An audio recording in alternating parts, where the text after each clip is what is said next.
Assalamualaikum warahmatullahi wabarakatuh. Alhamdulillahirabbil alamin.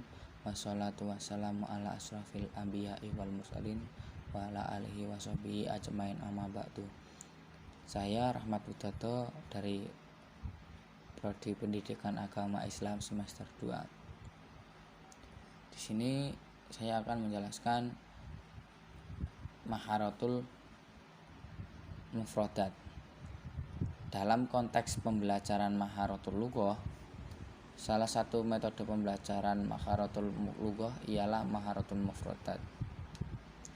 Termasuk Maharatul Mufradat yang harus menjadikan pokok dikuasai oleh mahasiswa dan merupakan salah satu tujuan pembelajaran dari Maharatul Lughah. Oleh karena itu, di sini saya akan menjelaskan Maharatul Mufradat. Yang pertama, dari pengertian Maharatul Mufradat. Kedua, metode menghafal mufradat. Metode menghafal mufradat pun juga terbagi menjadi 7, yaitu metode menghafal mufradat pendidikan tradisional. Kedua, metode menghafal mufradat pendidikan modern. Yang ketiga, metode mimikri memorization. Yang keempat, metode sami'iyah syafahiyah. Yang kelima, metode praktis teori metode. Yang keenam, metode sugestopedia. Yang ketujuh, dan yang terakhir, metode gabungan. Untuk penjelasan yang pertama yaitu pengertian Maharatul Mufradat.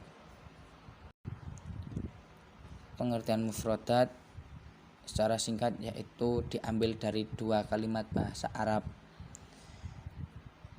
yaitu dari kata lafaz mahara dan lafaz afroda.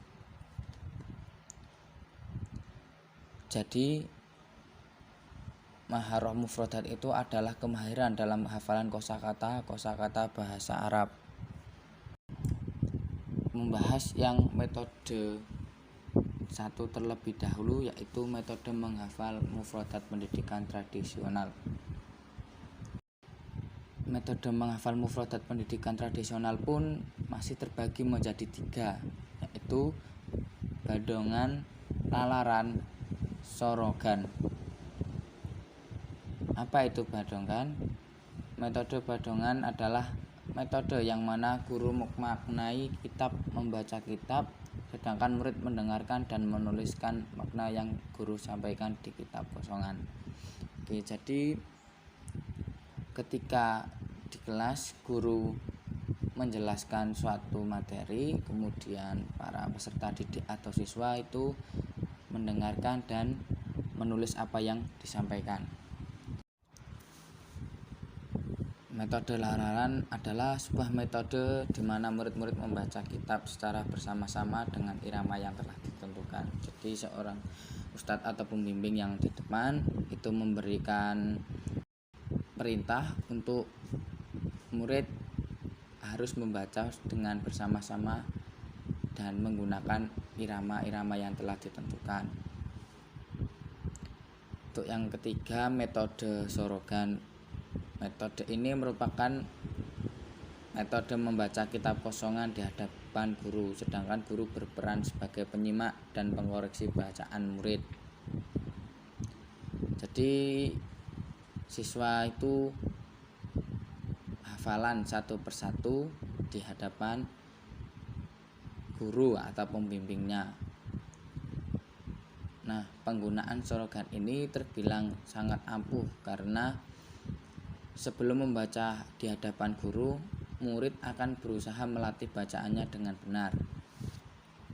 Dikarenakan guru selalu menyimak bacaan murid tersebut.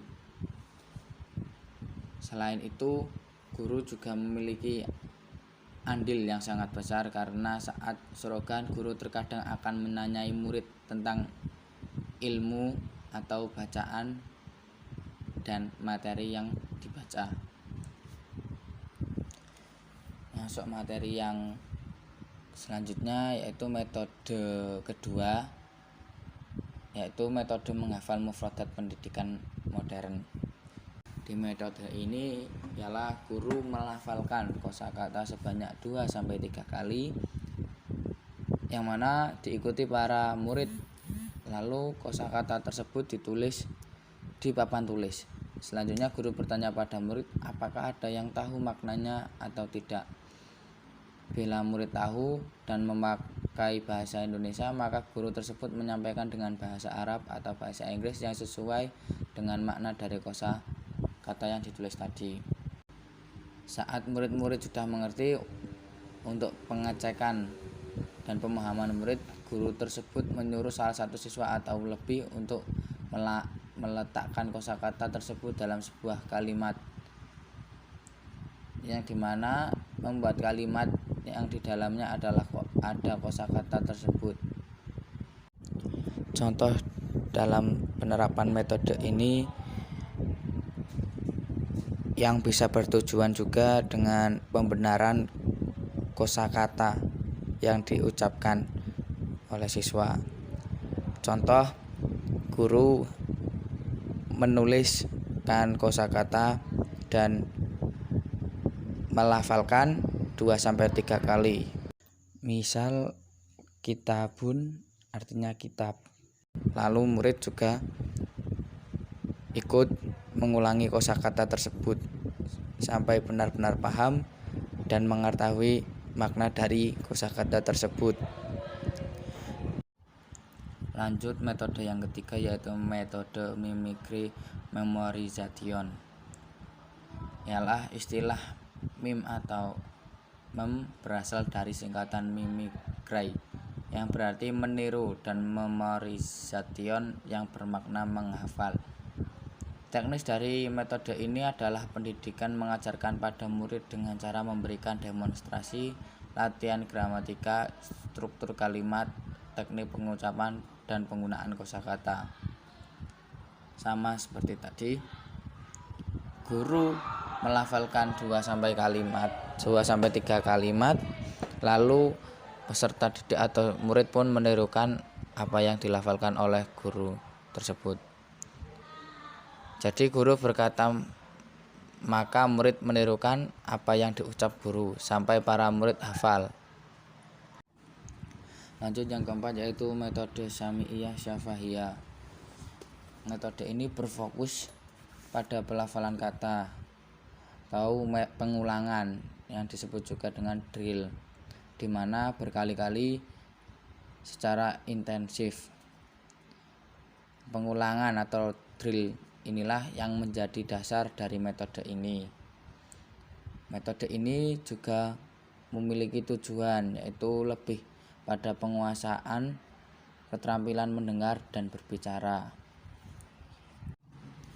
Lanjut metode yang kelima, itu metode practice theory method.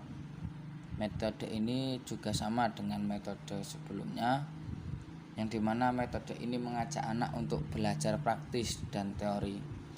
Jadi saat proses belajar mengajar berlangsung, anak-anak diutamakan mampu berbahasa Arab dengan cara praktis dan bukan teoritis.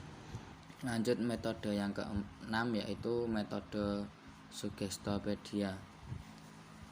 Suggestopedia adalah metode yang menerapkan sugesti ke dalam ilmu mendidik. Metode ini didasarkan pada 3 asumsi, yaitu belajar melibatkan fungsi otak baik secara sadar ataupun tidak sadar. Murid mampu juga belajar dengan lebih cepat dari metode lain.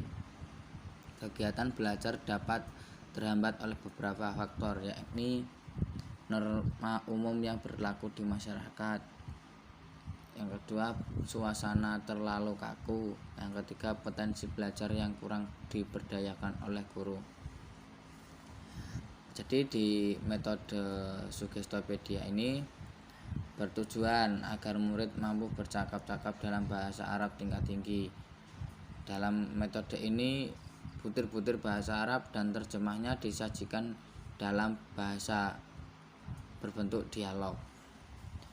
Tujuan utama di metode ini bukan hanya sekedar penghafalan dan pemerolehan kebiasaan, akan tetapi tindakan komunikasi, karena kegiatan belajar meliputi peniruan, tanya jawab, dan permainan peran. Yang ketujuh dan metode yang terakhir yaitu metode gabungan. Metode gabungan ini ialah cara pengajaran yang paling tepat dalam menggunakan gabungan dari unsur-unsur yang terdapat dalam metode gramatika sampai terjemah. Kemahiran bahasa diajarkan menurut urutan percakapan, latihan menulis, memahami, dan membaca. Cukup sekian dari saya. Ada salah kata, kurangnya saya mohon maaf. Akhir kata, wassalamualaikum warahmatullahi wabarakatuh.